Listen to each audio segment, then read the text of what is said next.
valuable is, how important he is, how evolved he is. There's really a lot of psychological pressure on Billy at this time to deliver. Well, on another note, he asked her at one time about government on how they make decisions and so forth. And she mentioned that the Pleiadian worlds, of which, as I understand, there are three, that the Pleiadians belong to an alliance of about 127 billion people on a variety of planets that all belong to a certain alliance. And they have come together and have agreed upon certain rules and laws governing their section of space and how they do things.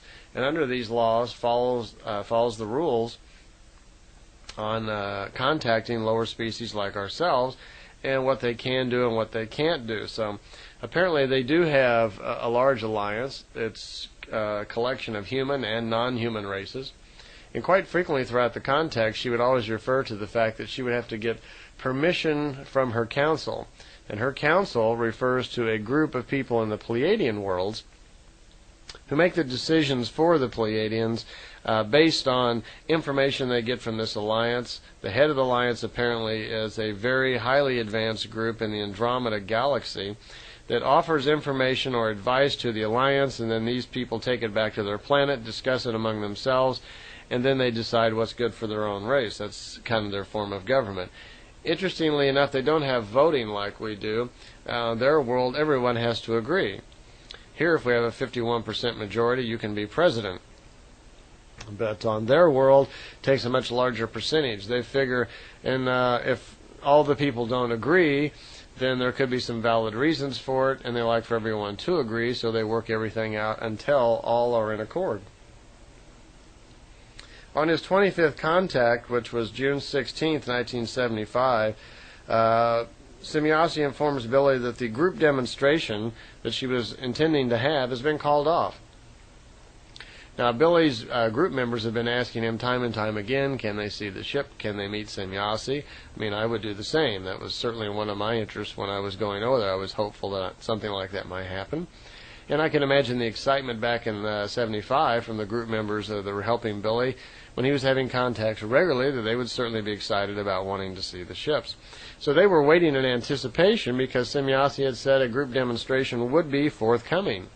Well, apparently she changed her mind. And she changed her mind, she said, because after examining the thoughts of some of the group members, she found them to be, in her words, were not mature enough and could not understand what was going on.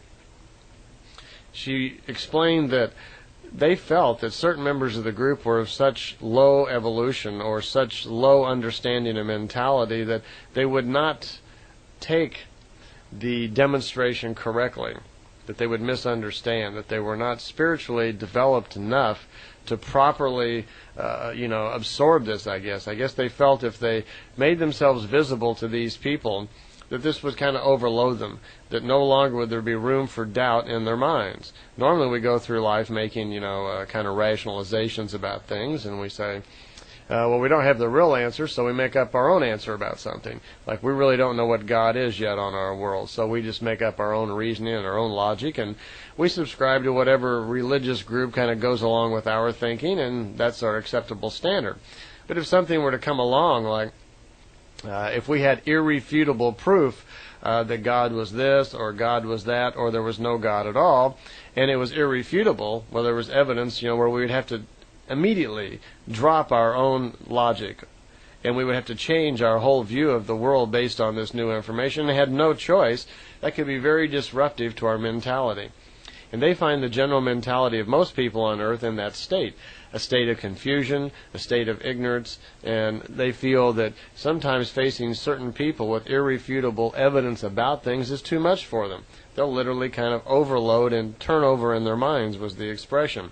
So apparently they felt that certain members in Billy's group really weren't mature enough yet to be faced with irrefutable proof that ETs existed.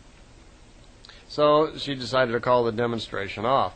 So Billy was very concerned. He was going to have to return back to the house and explain to these people that the demonstration had been called off.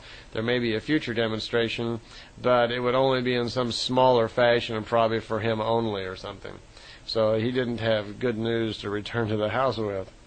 Again, he reiterated to her that he was seriously considering stopping the contacts because of all the pressure at home and the money pressure and things on him.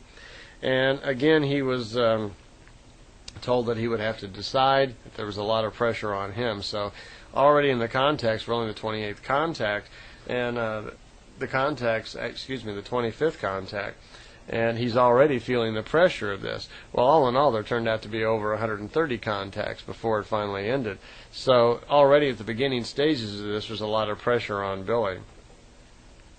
Billy had a question about talking to spirits, if mediums, seances, things like that were correct, if people could actually talk to the dead. So he asked Tim Yossi about it. He said he had his own viewpoints, but he kind of wished to keep them to himself, which means he probably wasn't too sure himself and didn't want to embarrass himself. So she told him that, well, in 95% of the cases, know that it's fake, it's not true. That generally what mediums do, mediums, whether they're aware of it or not, many of them are very sensitive telepathically, and that they can pick up thoughts from the subconscious of their customers.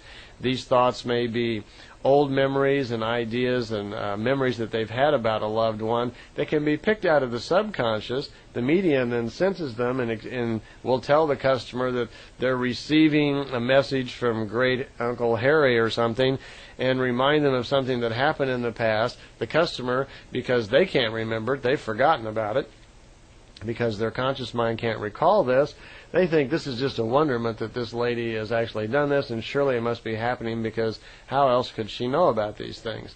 When actually what's really going on is that the medium is just sensitive telepathically and is pulling that information out of the customer's own subconscious. So it's something to be kind of careful about. She did remark that in some cases there are people who actually can contact the dead. She only knew of 4 people on the planet, she said, that were developed enough, understood it well enough, and actually could do it. None of those people were in Europe, so that would exclude Billy and any of his group members. None of the people were in Europe, and all 4 of the people that had the capability, she says, would never do it for the public, never for money. These were all people who were developed to a point where they were spiritually developed enough, where creationally they understood how to handle this information, and they would never really reveal it to others and do it. So this is suggesting, even though they're telling Billy that he's very evolved and the highest evolved person on the planet and all that he's very special, that he wasn't special enough actually to be one of these people. That there were obviously 4 other people on the planet that were spiritually probably more developed than he was and had these abilities and these understandings that Billy did not have.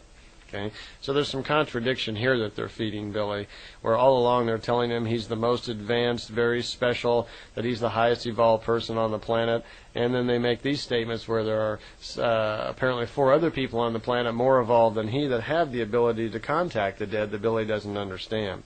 So there are some areas of contradiction here where Billy is being led down a path, and by psychiatry standards, you could say he's almost being brainwashed in some instances without even being aware of it.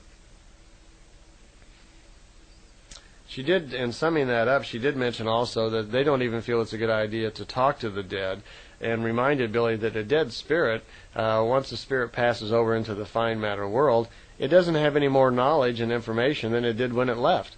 That once you pass over into the fine matter world, all that goes with you is the current wisdom. It's the wisdom of the experiences that you've just had. There is no creative thinking and no new experiences in the fine matter world. The point is you don't know any more in the fine matter world than you did when you were here. Actually, even less, because you lose recall, apparently, of many experiences. Mostly, what goes with you is just the wisdom of those experiences. So someone over in the fine matter world couldn't answer your questions now any better than they could when they were here. Apparently, also, it's similar to something like a sleep state in the fine matter world, where it's kind of a cogitating thing, where you kind of cogitate, is the word that Billy used, that you're working out or kind of finishing out, things and experiences that you've had in the